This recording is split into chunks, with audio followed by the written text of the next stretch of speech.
प्रकृतिकी सुन्दर फुल यो धरती कति रमाइली छिन्। आनन्दको पराकाष्ठा आज हामी गरम छौँ। गाउँपालिकाले आयोजना गरेको यो साइकल तथा घोडा र्यालीमा सहभागी हुन यो मुक्तिनाथ हामी पर देखिरहेछौँ। सिधा मैले देखाइरहेको छु गेटहरू राता राता। यो कागबन्नीहरू तल हरियो हरियो भएको खोलाको बिच हो त्यो। साथीहरू जाँदै हुनुहुन्छ यसरी डोर्याएर। म पनि डोर्याइरहेको छु, मेरो पनि उपाय छैन। यहाँ राजीव भाइ पछाडि छन्, एकजना साथी। हाई अल्टिच्युडको प्रब्लमले टाउको दुख्न थालिसक्यो। अघि त्योभन्दा हाइटमा भएँ तर उहाँलाई प्रब्लम छ। बिस्तारै ट्राई हान्नुहोस्। ल साथीहरू अगाडि जानुहुने साथीहरू थकाइ मेट्दै हुनुहुन्छ।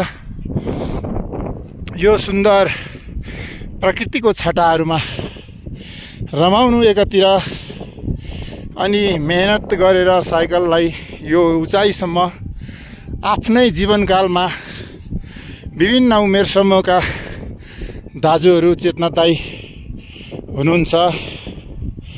मै पनि 60 वर्षे लक्का जवान केटो छु। यहाँ कीर्तम अगाडि बढिरहेछन्। कीर्तमजी झोली तुम्बी लिएर पुरा ओलाङचुङ गोला हिँडे जस्तै छ।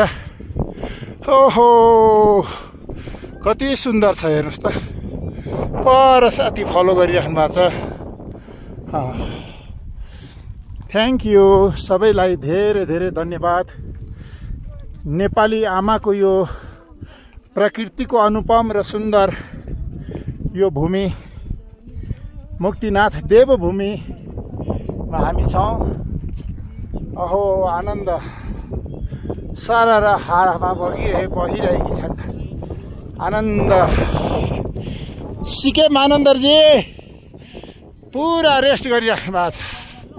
हाम्रा साइकलहरू पनि लखतरान परे जस्तो भइरहेछ।